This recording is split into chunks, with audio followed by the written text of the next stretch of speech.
So far we have seen how to get the area code, first separator, first 3 digits, second separator, and last 4 digits. Now let's continue with the extension part, which is this. We've seen that extension can be followed by an optional period, then we have a space, which is followed by 2 to 5 digits, and all of the extension part can be optional. Okay, so we have, let me form a group. We have extension followed by an optional period, so slash that, and I'll make it optional by adding a question mark. That means 0 or 1. And then it's followed by a space, right? Or instead of the word extension, it could simply say X, right? So I'll form a group for extension. Good. So extension could be followed by a dot, which is then followed by a space, or it could simply say X for extension. Okay.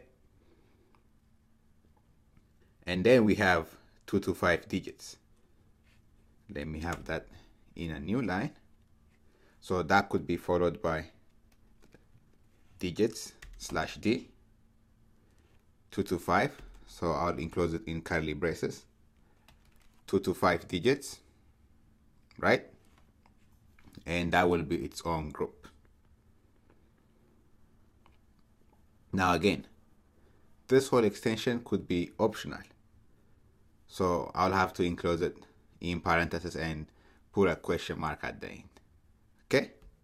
So let me enclose the whole extension and number part in parentheses. That way it's its own group. One big extension group, right? Then we'll make the whole group optional. So the first line here is extension word part. So this is the extension word part, extension word part, and that could be optional. And this is the extension number part. Let me comment that. This is the extension number part, which is again optional. Okay.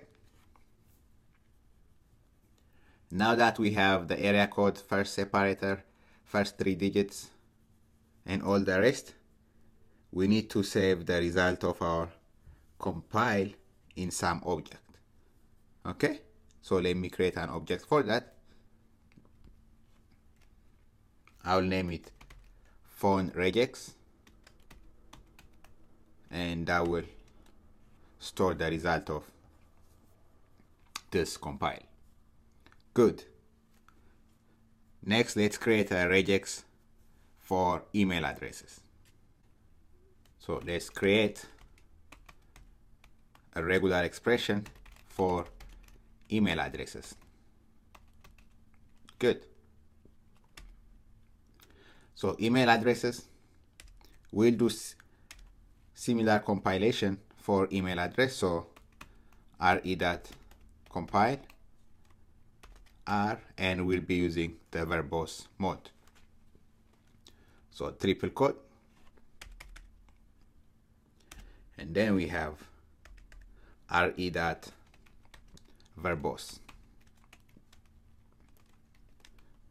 This will let us put spaces, new line, or even comments.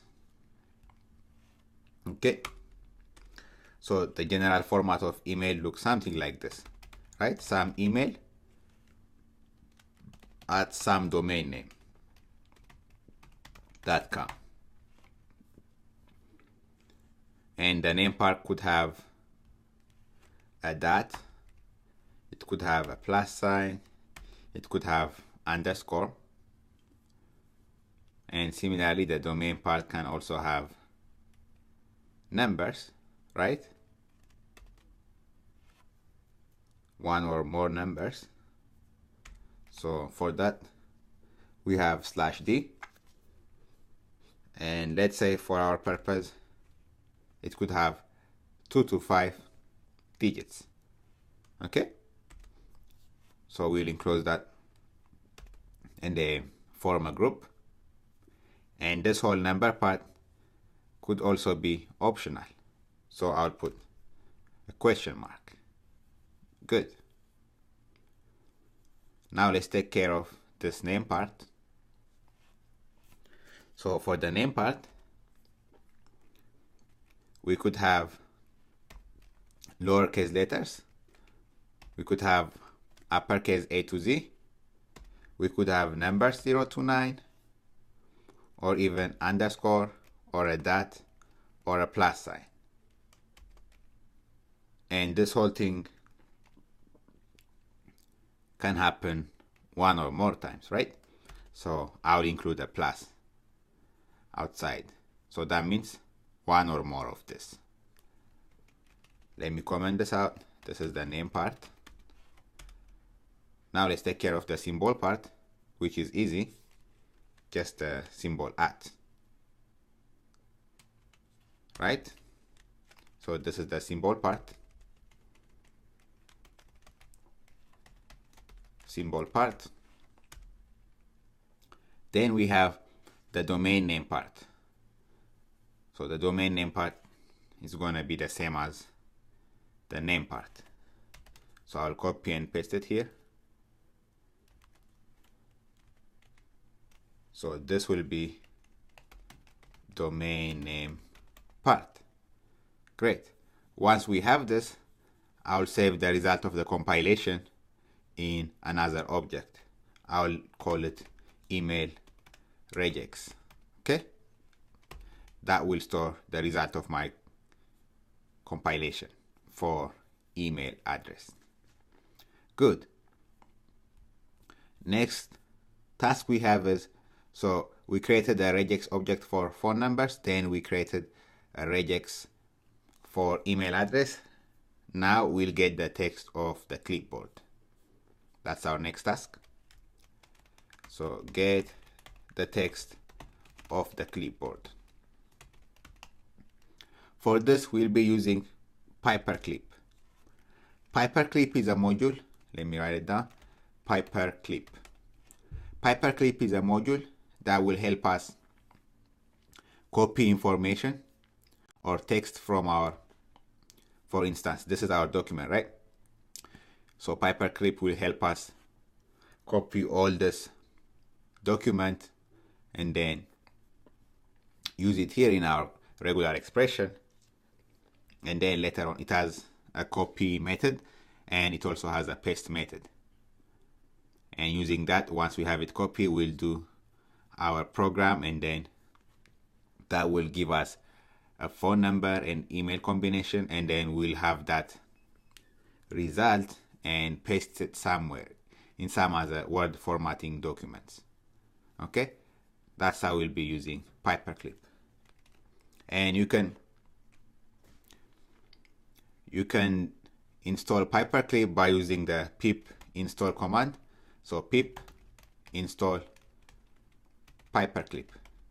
If you are using Windows, open up your command prompt. For Mac and Linux users, open up your terminal and just type pip space install space Piperclip. Okay, that will install Piperclip.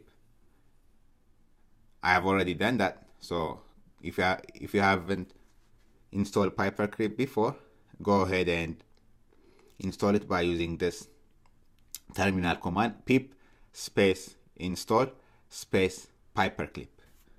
Okay, once you do that, we need to import the Piperclip module. So import RE and then Piperclip here. Okay, let's go ahead. So from paperclip module, we'll be using the paste method. Okay, and then I'll store the result in an object called text. Good. The next task we have is to extract the email and phone number from this text. Okay. Email. Okay.